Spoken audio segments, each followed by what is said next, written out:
Olá, boa noite e cá estamos nós para mais um programa História de Vida, hoje com um apresentador novo, com uma forma nova e com um convidado especial.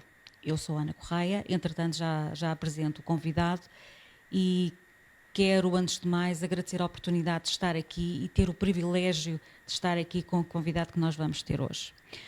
Este convidado que nós aqui vamos ter hoje é uma pessoa que eu conheço já há bastante tempo e que vamos vê-lo de uma forma muito especial.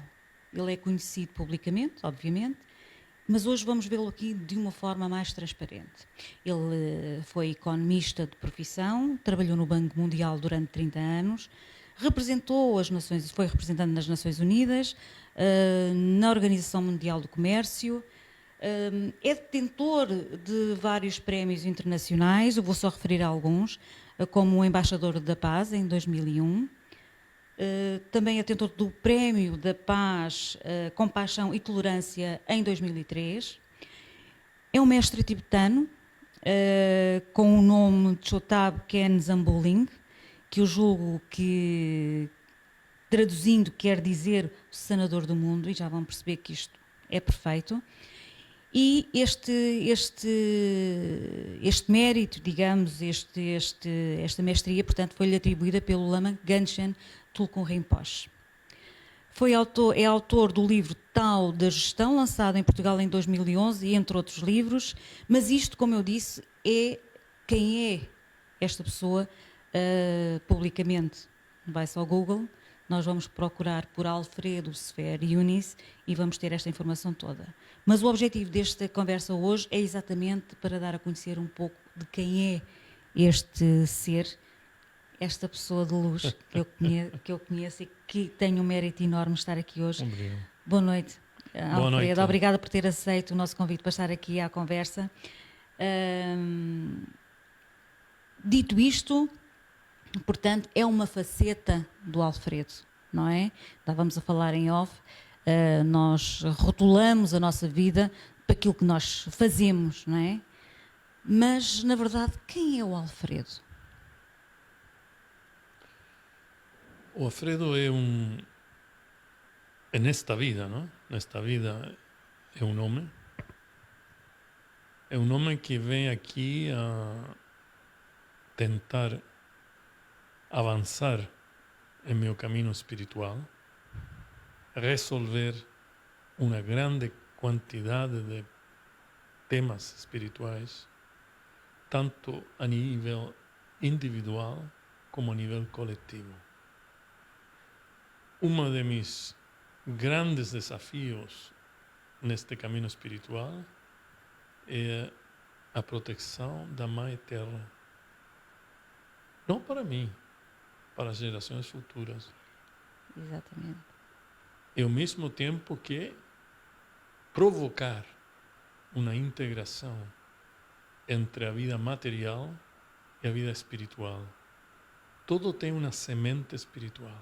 Tudo. Todas as profissões têm uma semente espiritual. A medicina, a vida. Os advogados, a justiça. Os agrônomos, a lei natural. O economista, a confiança. O arquiteto, o espaço. Portanto, penso eu que meu trabalho nesta vida é prevenir que há um colapso planetário. Esse trabalho está agora resumidamente, e vamos falar então muito levemente sobre isso, sobre o apelo que tem estado a fazer à humanidade exatamente neste sentido. Creio que acaba por ser um apelo para nós acordarmos, não é? Exatamente. Acordarmos de um sono que teimamos em manter. E eu questiono, era uma das questões que eu aqui tenho, porque é que nós não cuidamos como devíamos da Mãe Terra? E a questão é aqui, será pela nossa falta de amor próprio que nós temos, que não conseguimos reconhecer que vivemos neste organismo vivo, nesta relação simbiótica com a Mãe Terra e por isso não descuramos tudo aquilo que ela nos oferece e que temos que fazer? Absolutamente.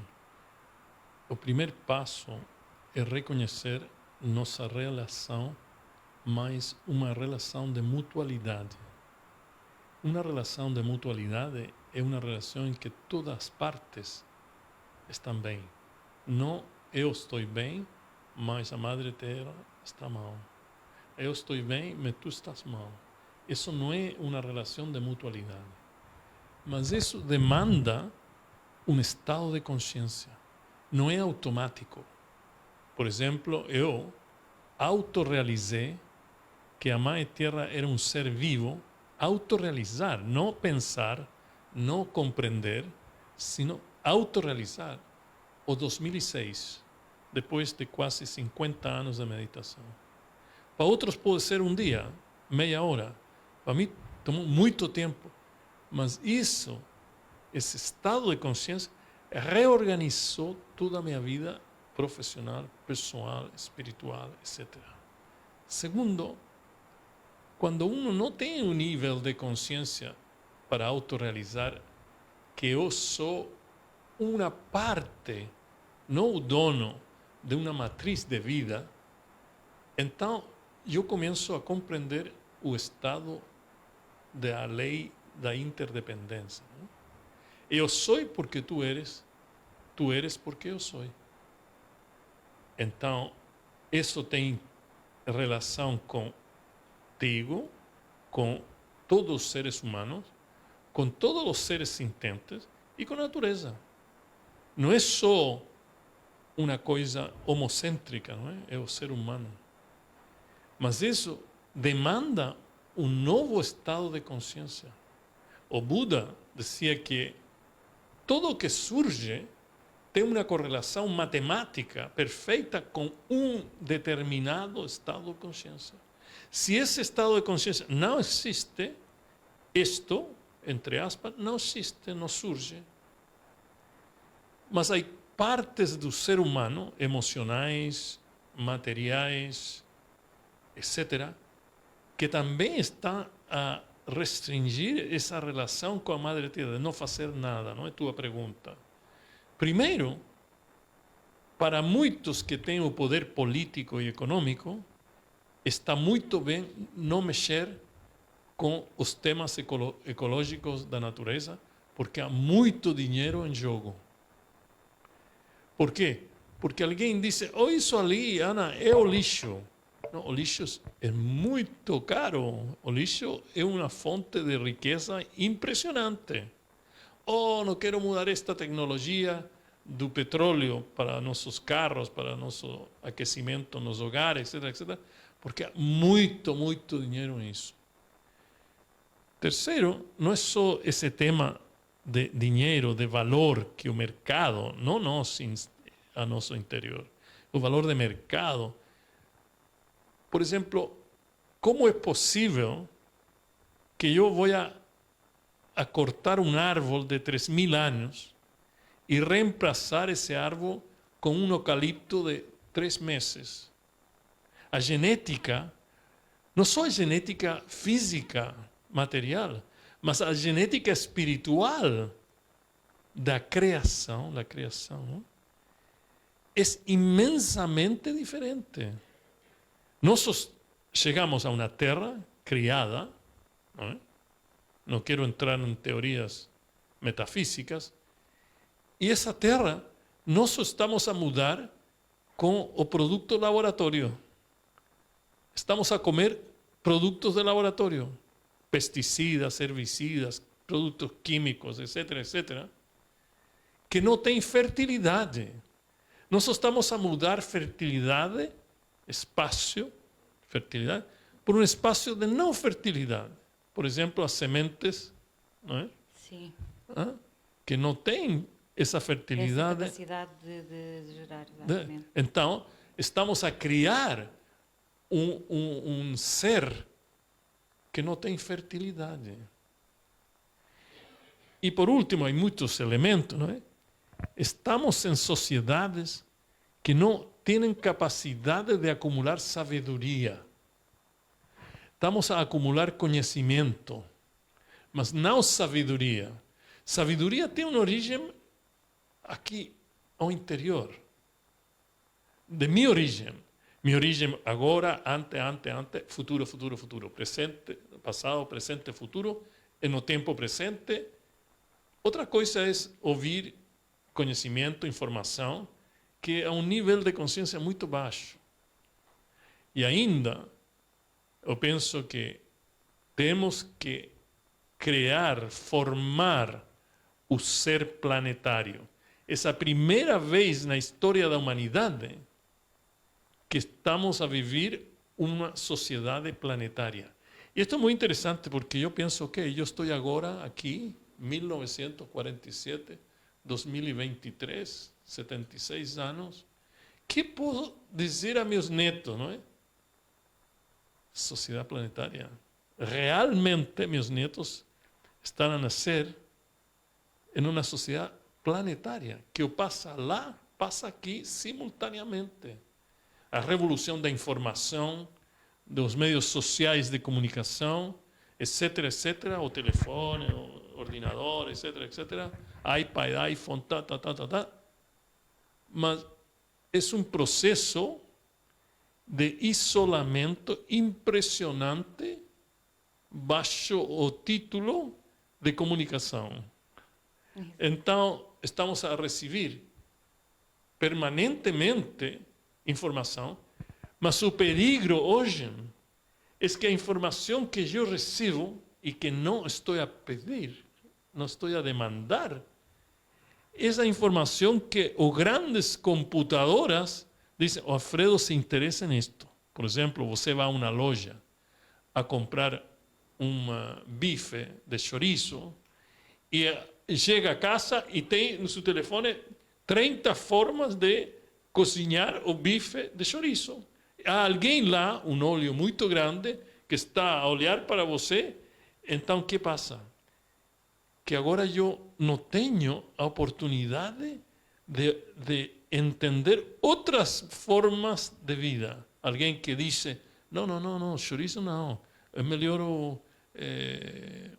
não sei, peixe, é melhor, tudo é o mesmo. Então, meu ego começa a crescer e eu penso que o mundo é assim.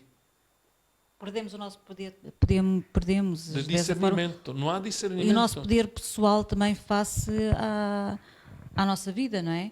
Porque, eu estava há pouco a falar, o mestre estava há pouco a falar acerca do poder político, das sociedades, da própria tecnologia, mas eu estou a lembrar-me que por trás de toda essa vertente há pessoas. São pessoas. O Alfredo disse há pouco que veio cá com um propósito, tem um propósito, tem a sua missão, não é? E cada um de nós acaba por também trazer a sua história de vida, de vidas anteriores, que vai trazê-la cá e vai colmatar todo o processo que cá está. Exatamente. Aquilo que nós estamos a falar, e há pouco falou sobre o poder político, porque por trás de toda esta mecanicidade da nossa sociedade, que, como estava a falar da internet, da forma como manipula a nossa vontade, a nossa existência, no fundo, toda ela é construída, toda essa sociedade é construída por pessoas, não é? Pessoas que trazem uma história anterior, que trazem os seus karmas, trazem os seus desafios para enfrentar. E agora pergunto, e sendo nós um emaranhado, não é? E sendo nós, naquilo que eu acredito, nós fazemos parte de um todo, não é? Nós, como o mestre estava a dizer, nós interagimos uns com os outros, nós não podemos ter a presunção de dizer que eu estou bem, tu estás mal e eu fico ótima. Nós não podemos fazer isso, porque nós influenciamos uns aos outros. Como é que nós podemos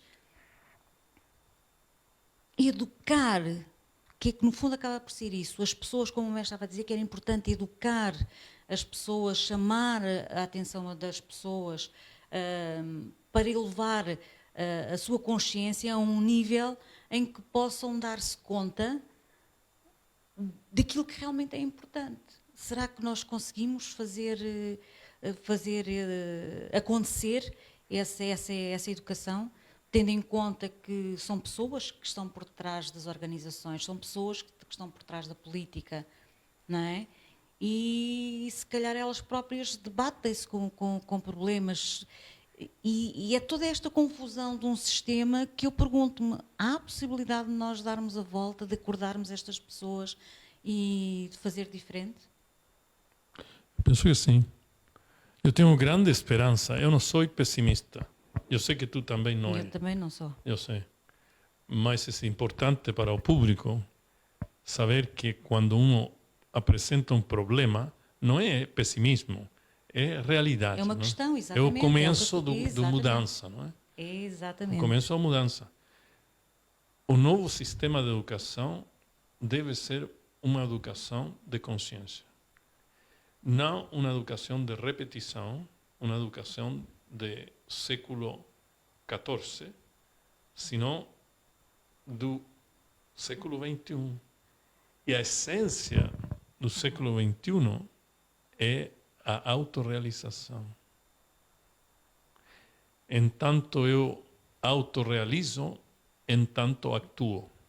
A ação como resultado de um processo interno e não de um processo externo. E refletir, como é que eu vou explicar? Um processo interno, mas não um processo reativo ao que vem do exterior. Tem que ser uma coisa que vem de dentro para fora. Correto. Certo? Mas os professores, não é? Que vão fazer a educação, têm que ser professores autorrealizados. Não é uma coisa ler um livro de história, mas fazer história. Exato. Ser parte de uma história. Do contrário, tudo está lá. Não é? Ok, tenho que repetir a história de Portugal do século XVII. Que importância tem isso? Tem. Mas quem vai a dizer esta é a importância real para tu crescimento interno? A história de Portugal do século XVII. Exatamente. Número 1. Número 2. A inteligência artificial vai a diminuir os níveis de consciência. Porque a grande computadora de inteligência artificial só tem um armazém de informação que surgiu de um estado de consciência muito diferente ao estado de consciência que estas gerações necessitam para construir um novo futuro. A inteligência artificial é o passado, é uma combinação perfeita, interessante, magnífica, de combinar tudo que o meu cérebro não tem capacidade, mas a origem dessa informação é um nível de consciência do passado. Exatamente. Máximo do pequeno presente. Não é realmente a consciência do futuro. Então, eu perguntei a meu mestre uma vez, mestre, eu tenho netos. Como devo eu educar aos netos? E ele disse-me, Alfredo, só devem saber e autorrealizar uma só coisa: fazer méritos. Tem que aprender a fazer méritos. Mas para compreender o que estou a dizer, temos que compreender a lei do karma. A lei do karma é que tudo o que eu faço está ali presente, não desaparece. O que fiz na vida passada não desaparece hasta que eu tenho uma autorrealização contrária. Não é? Exatamente. Meu ódio não desaparece hasta que eu autorrealizo amor. Aí Mas começa... tem que enfrentar. Não, Exato. portanto, aí tem que haver um reconhecimento. Não pela culpa, não é? Não pela culpa, mas pela responsabilidade. Ok, isto é consequência daquilo que eu fiz. Ok, posso Também, fazer melhor. responsabilidade, perdão, etc, etc. Mas compreender o mérito é uma ação que sempre tem um resultado positivo, tanto a nível individual como a nível coletivo. Como vamos a ensinar aos pequenos a fazer méritos?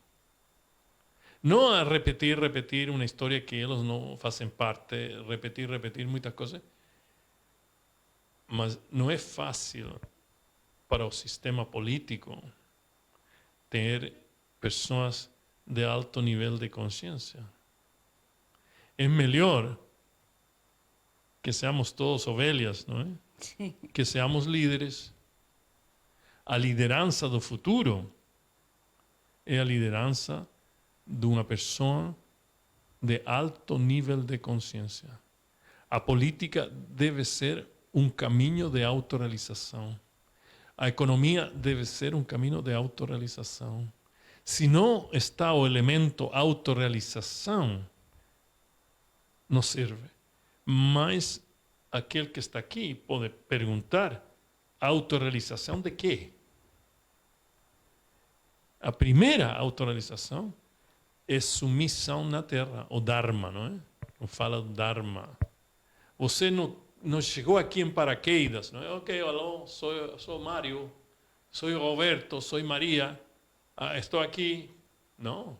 Você é parte de uma grande matriz de vida, não é?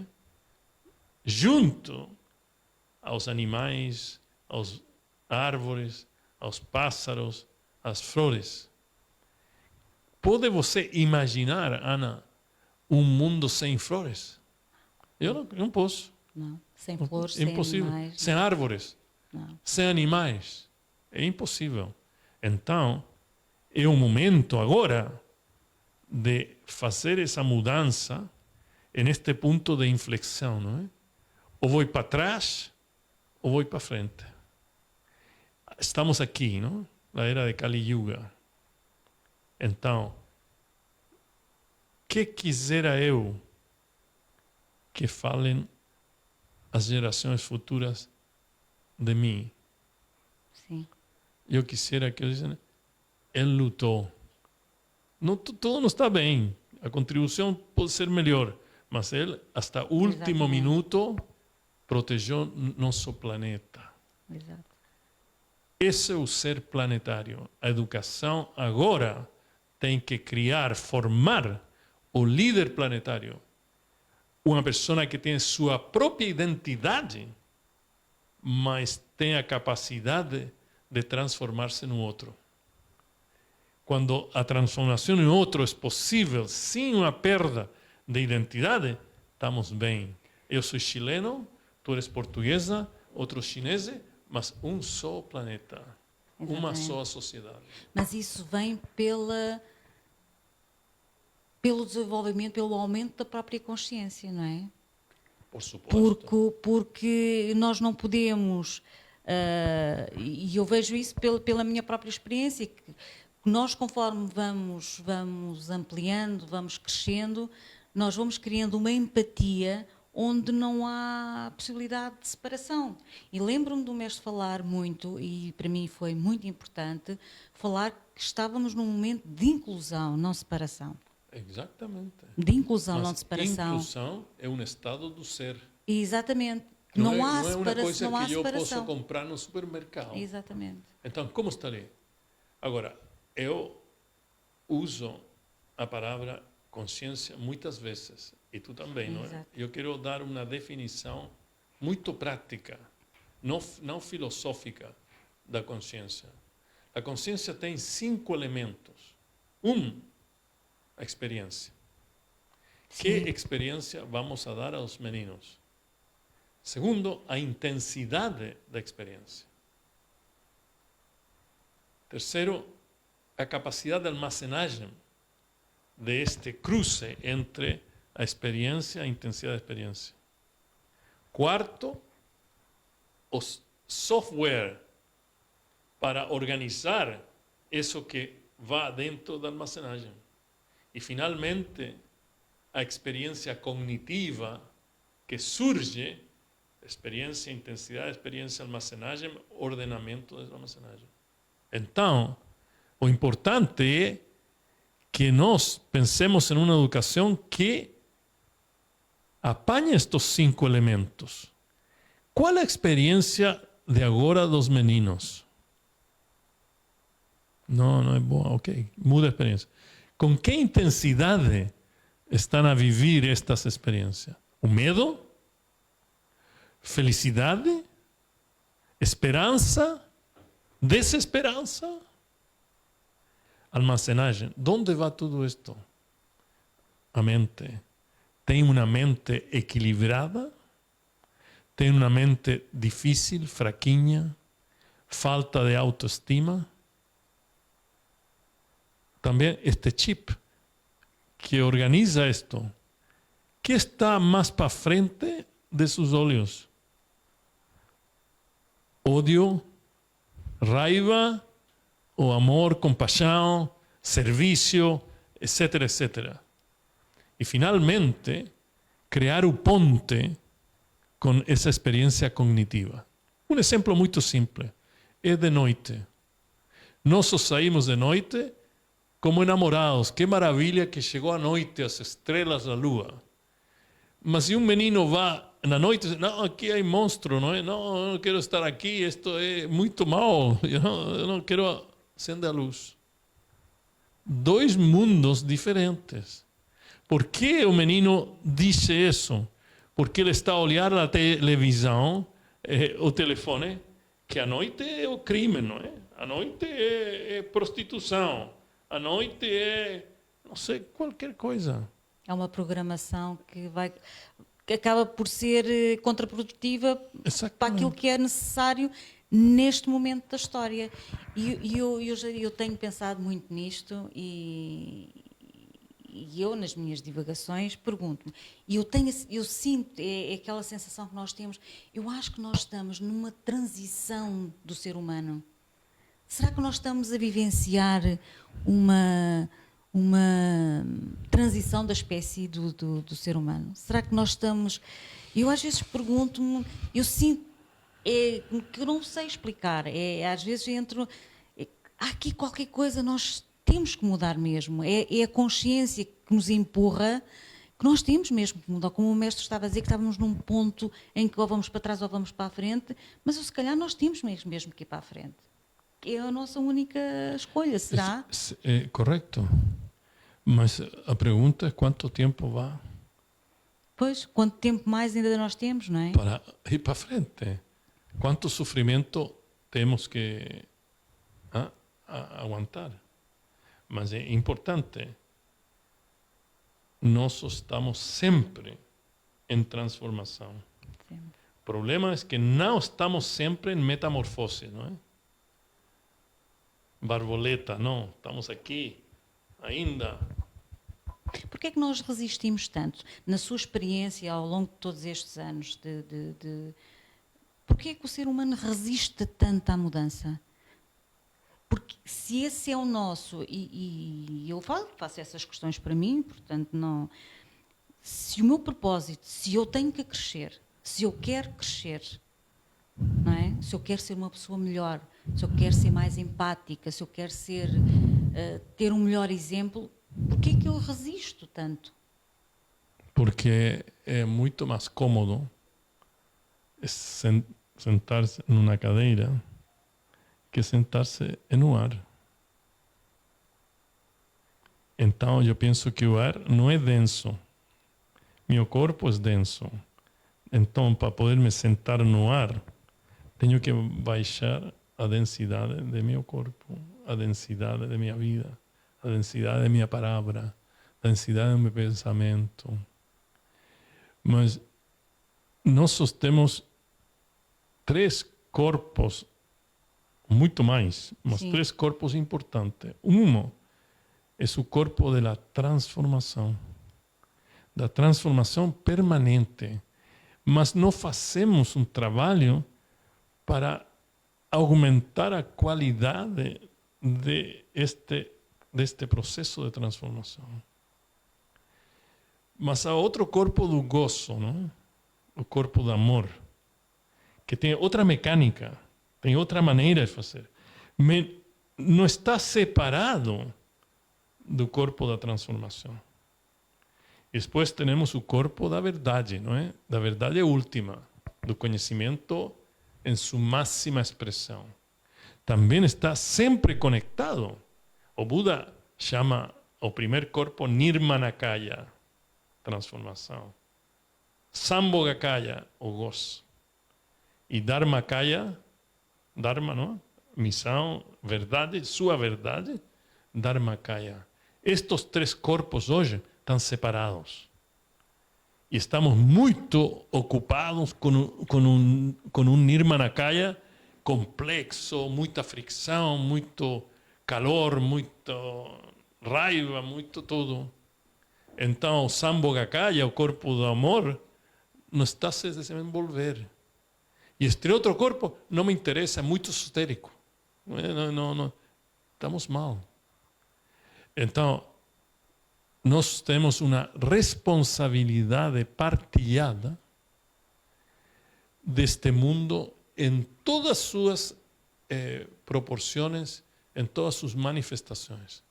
Mas quando estamos a falar de transformação, não é só o ser humano que está se a transformar permanentemente, consciente ou inconsciente.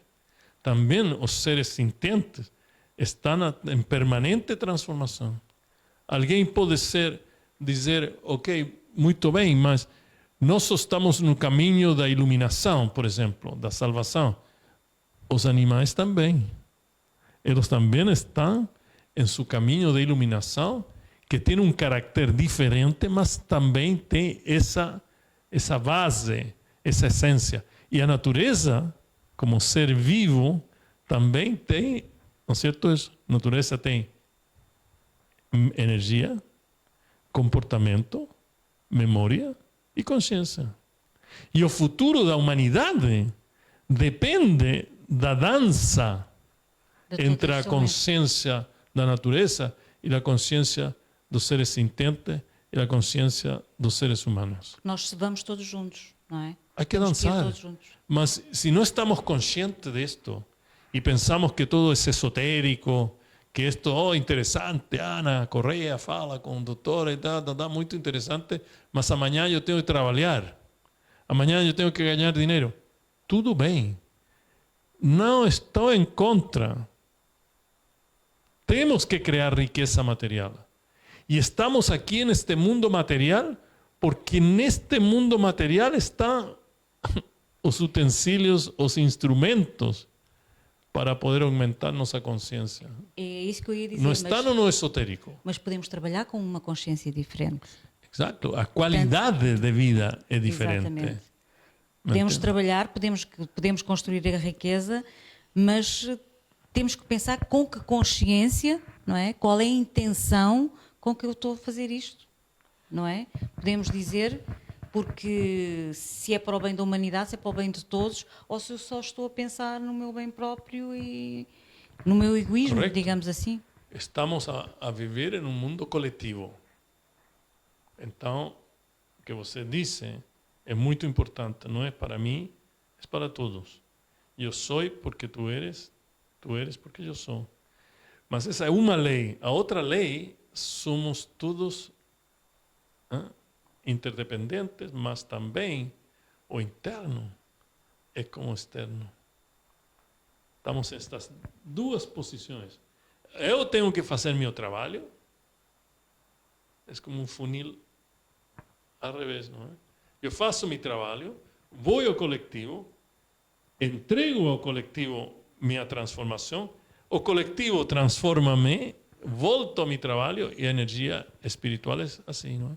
E aqui o meio entre meu trabalho e o coletivo está o que chamo a consciência do conteúdo total da existência de vida. E essa consciência do outro, eu e o outro, essa relação de mutualidade que vai fazer surgir esta sociedade planetária. Não podemos fracassar. O fracasso seria realmente horrível. Temos a tecnologia? Temos. Não temos a biologia.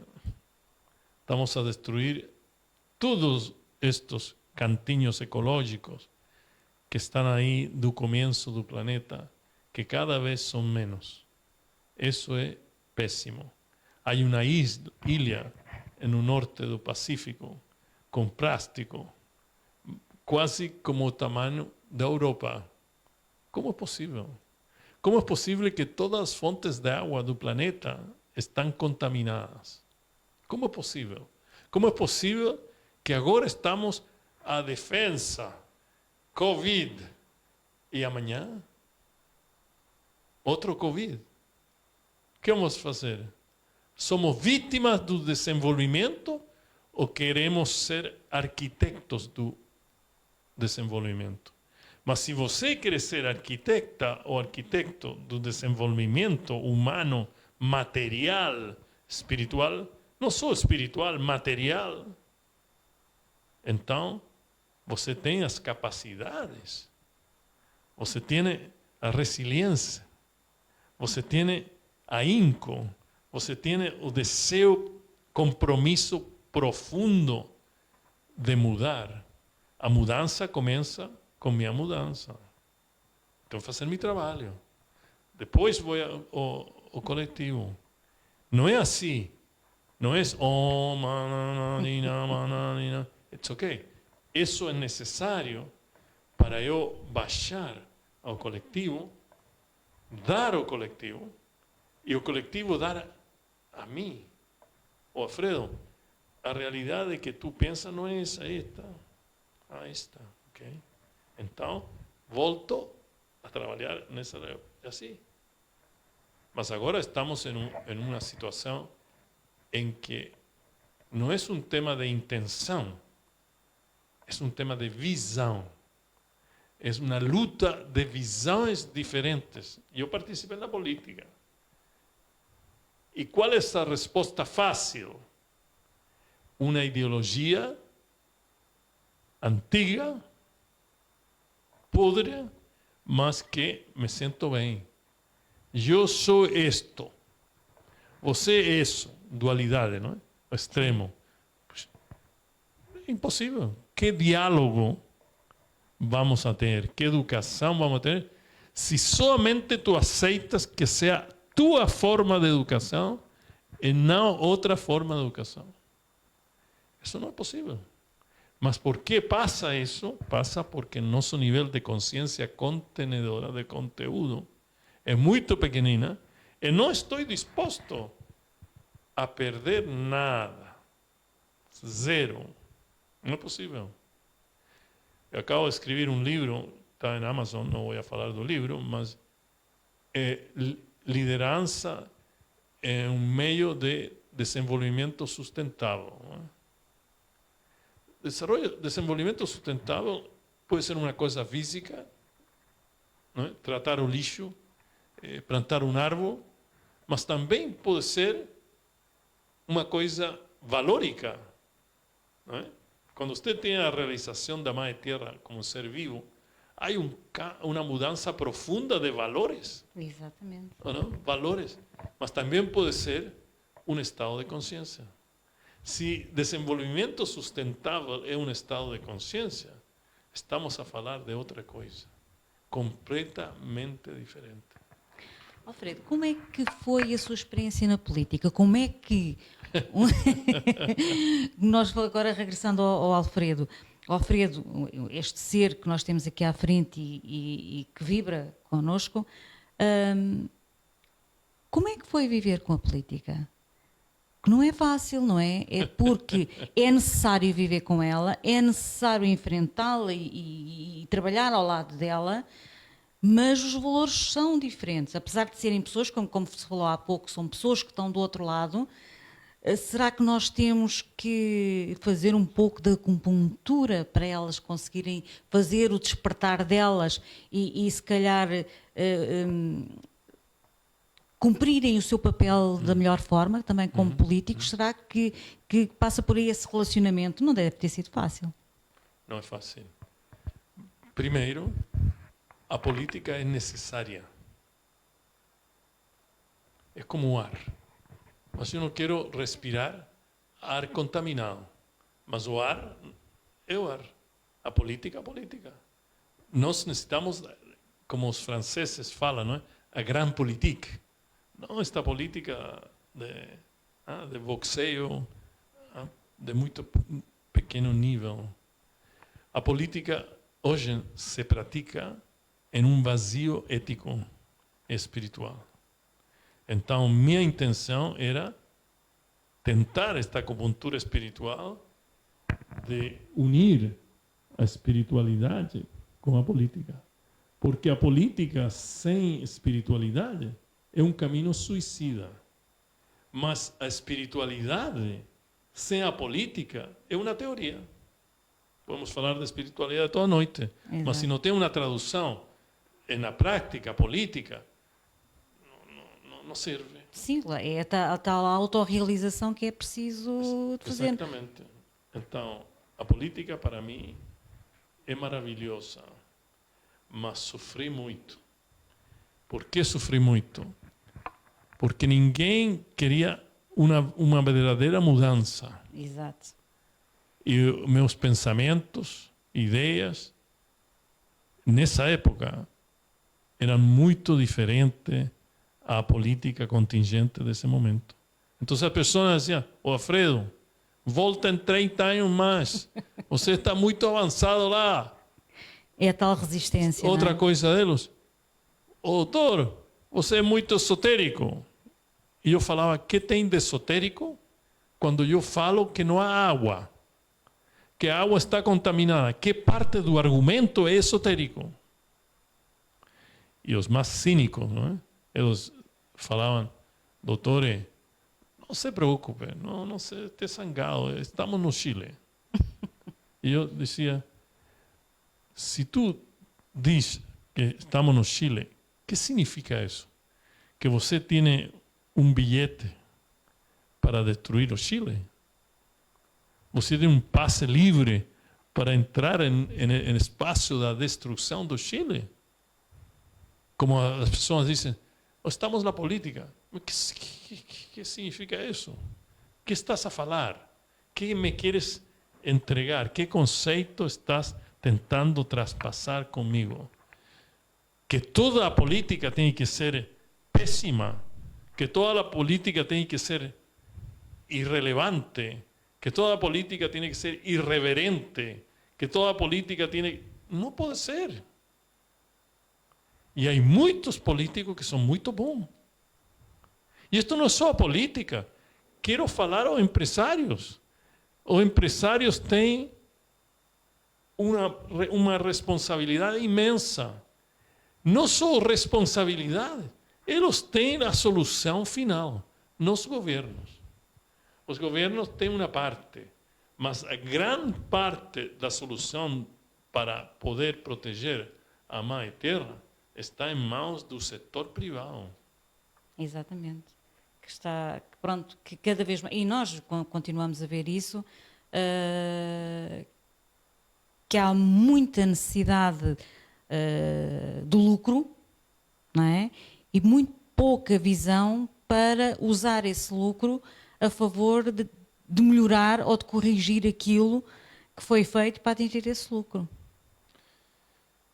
Grande tema, grande tema. O Buda sempre falou da riqueza material.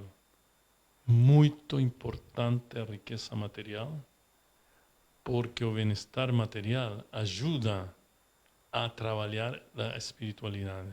Se alguém tem fome, não consegue, é muito exato. difícil conseguir estar com uma mala budista como a tua aí, 108 vezes om, om, om, om, om, um dia inteiro om, om, om. Ok.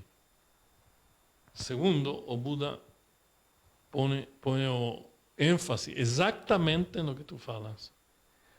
Como se gasta o dinheiro.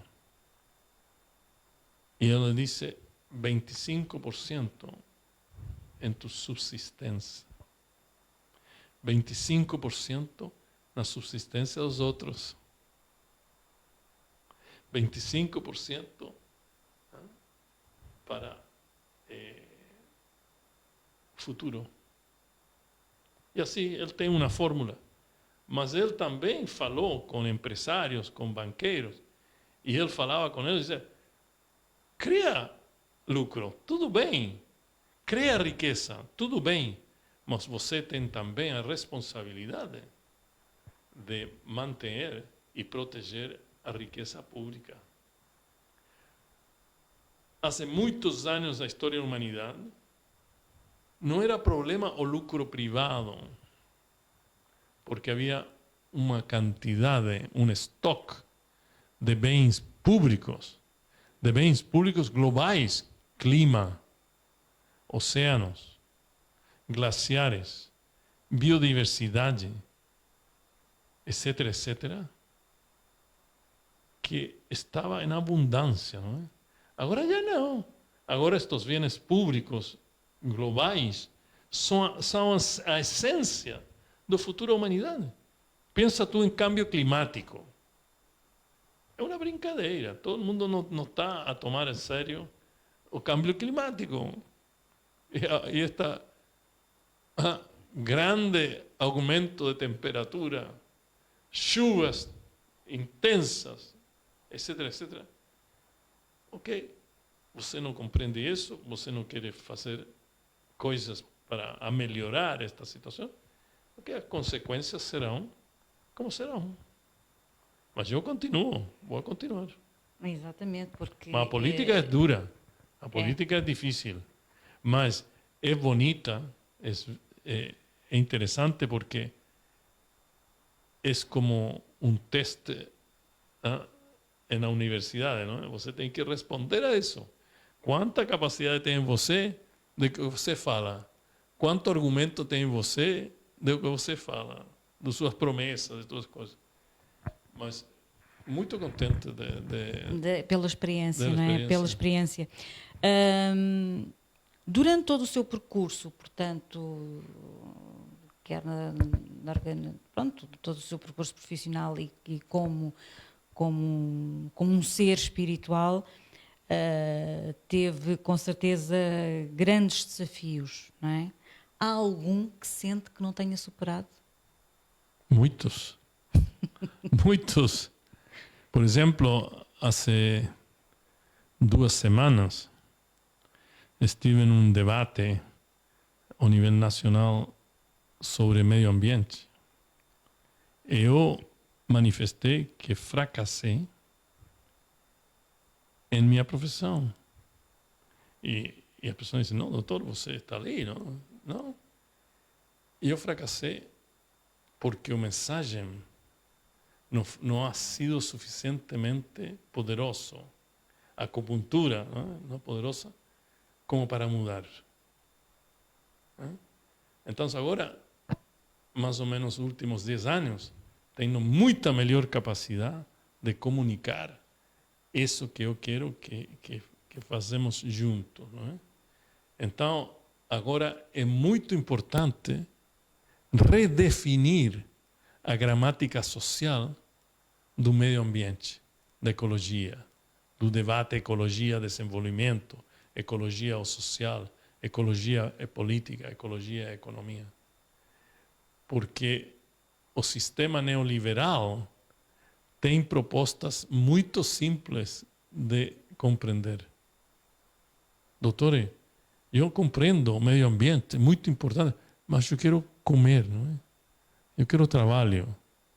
Então, para mim, fazer o argumento de que não há contradição entre a manutenção, a gestão do meio ambiente e mais trabalho, mais força de trabalho, toma tempo. Porque não é um argumento tão fácil. As promessas que uno faz na política, água, clima, outros políticos, comida. Sim, mas comida contaminada, não? Trabalho. Sim, mas um trabalho que não paga nada, não é? Aí há um debate muito interessante que continuar e penso que estou muito contente agora. Escrevo livros sobre novas formas de comunicar estes temas. Isso é magnífico.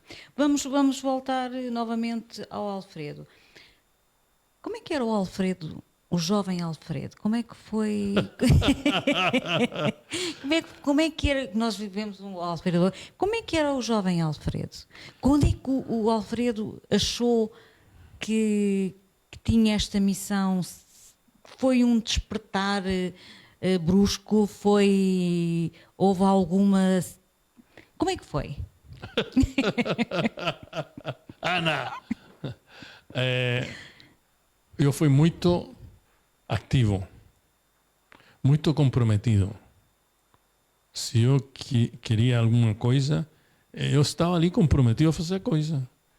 Eu fui educado católico, estou muito contente disso. Sou budista, mas a educação católica é muito importante.